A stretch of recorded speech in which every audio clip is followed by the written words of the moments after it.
I'm Sophia, and I'm here with our Chief Technology Officer, Sanjeev Siotia at NRF, and we are talking about AI.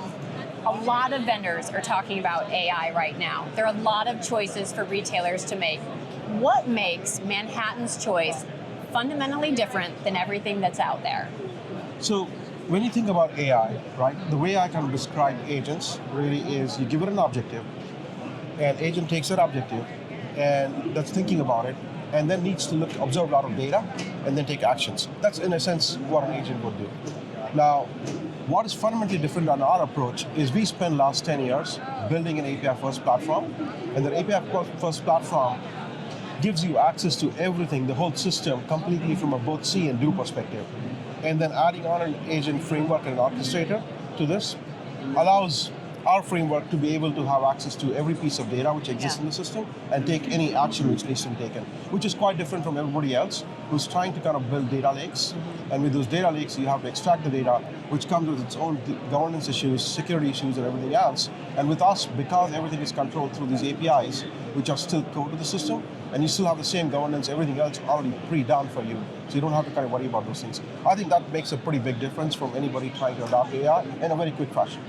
So one of the things, Sanjeev, that I've heard you say is that these agents that we've developed, they don't just assist, they act. What does that mean for our retailers in practice? So when you think about traditional, what people have been talking about AI, it's all been about some sort of a visibility, summarization, synthesization of information. You take the next step, which is really act, but you actually do something, right? The agents are supposed to be autonomous, and they're supposed to actually achieve an objective. So I'll take a few examples, right? So if a customer calls in and tries to create a return and exchange, in the earlier world, you could probably guide whether a return is, can you do a return or not? Now you can actually have these agents create a return for you, create an exchange for you. It's a pretty complex process, but an agent can completely help execute the whole process. Right? It can tender loads for you if required. So it can actually do real actions versus just telling you what could be done. So pretty intelligent. It is very intelligent, and it can actually do the job, right? No, versus just telling you how to do the job. So when you were building these agents, why was it critical that these agents live inside the product rather than on top of it?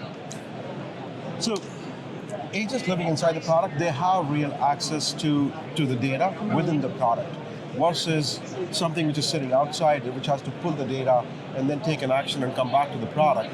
They being in the system makes it a lot more easier for these agents to work with the product. So retailers are feeling very overwhelmed today, there's no doubt. Where can these agents come in right now and help them feel less overwhelmed with all of the complexity? Sure.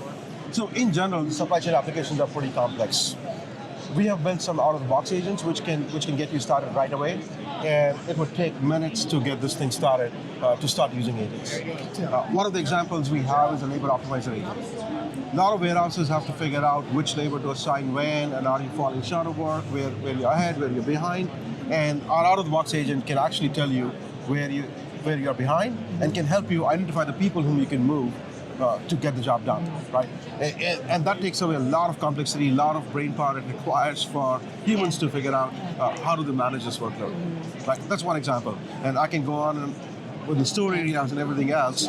But first thing I would say is start looking at our out-of-the-box agents. That'll give you a very good head start. And then we also built an agent foundry, which will help you kind of take your specific problems and then agentify them. So Sanjeev, looking ahead the next 12, 24 months, what should retailers be demanding from their store systems that maybe aren't there right now? Yeah. So I think for AI to work, you need access to the data, and you need access to be able to execute actions. So if you have to look at your overall systems, what retailers should be demanding is having an open API access to those systems so that our AI can actually do the work it needs to do.